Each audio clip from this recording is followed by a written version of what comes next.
Charlie takes a deep breath, his eyes still wide as he holds the bottle in his shaking hands. He gazes down at the substance for a moment like he's trying to work up the courage to go through with it. Here goes nothing, he mutters before gulping down the entire liquid in one go. He winces as he swallows, a strange look passing over his face. It's really warm and it's kind of like it's like a really good cup of tea. As the night deepens, Charlie begins to stir restlessly in his sleep. His breathing is shallow, and his limbs twitch slightly, as if he's fighting off some kind of feverish dream. What the hell? He mumbles incoherently, rolling onto his side with a grimace like, my bones are vibrating. His face looks unusually pale under the dim moonlight filtering through the curtains, almost glowing faintly green at this point. Charlie stumbles out of bed, still groggy and disoriented. He stumbles bleary-eyed into the bathroom and leans over the sink, his skin taking on an odd greenish tinge in the fluorescent lights. Ugh, what the... He mumbles, gripping the edges of the counter. He barely has a moment to consider this before he starts coughing violently into the sink, his face turning ashen and sweaty. He retches over the sink, a thick stream of radioactive green liquid spewing out of his mouth.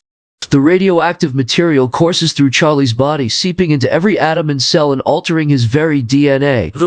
His entire body begins to glow a sickly green as the transformation begins, starting in his chest and spreading rapidly outwards. What the fuck? He gasps, staggering backwards from the sink.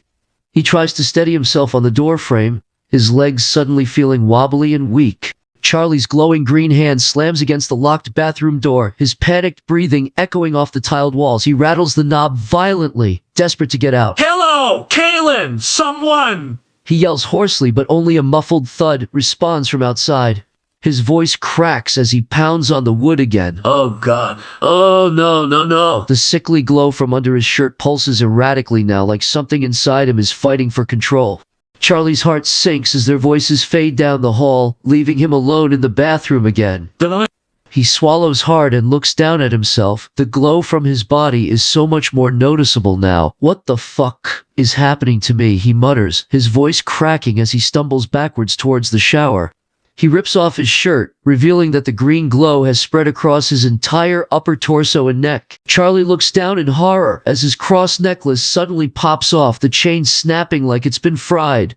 He lets out a choked noise of disbelief, his glowing hands twitching toward the broken jewelry. Charlie is too distracted to really register your comment. He's far too focused on the odd conversation you're having and the fact that he's glowing like a glow stick.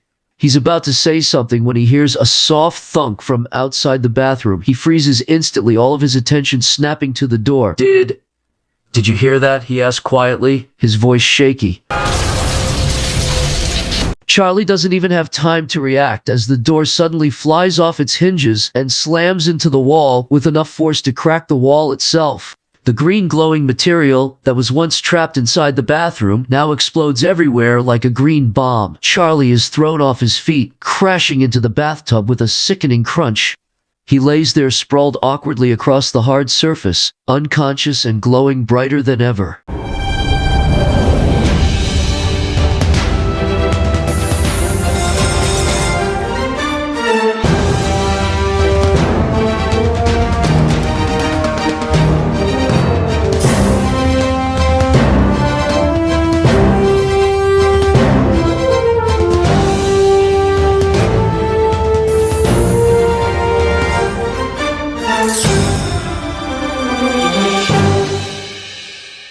Charlie's eyes slowly flutter open, his surroundings looking unfamiliar and blurry. He struggles to make sense of what he's seeing until your voice registers in his brain. What? He mutters groggily, shaking his head as if to clear his vision. His eyes finally land on you and he blinks, still disoriented and green glowing.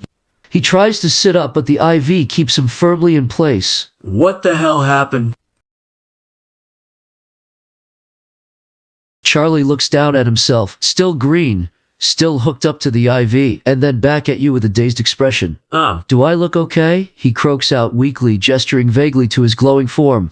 His voice is hoarse from whatever just happened, because last I checked, people aren't supposed to be this color.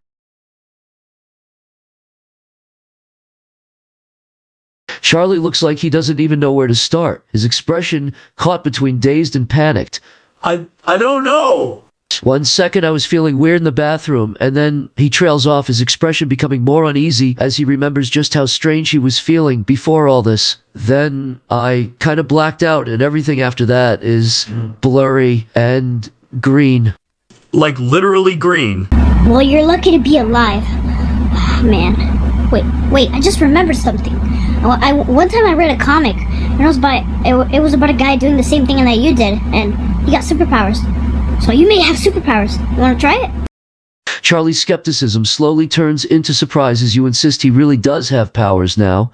He looks down at himself again, still glowing, still not quite believing it. So, I have powers, huh? He echoes, sounding incredulous. He flexes a green hand again, but this time his eyes immediately widen. Wait, what? Whoa. He jumps as a tiny green spark suddenly ignites on his fingertips, glowing brighter than he was before. He gapes down at his hand, his jaw dropping open. Okay, he gasps, his chest heaving. I have superpowers. I'm radioactive and glowing like a damn glow stick, but I also have powers. This is fine. Everything is fine, he says, sounding like he's trying to convince himself.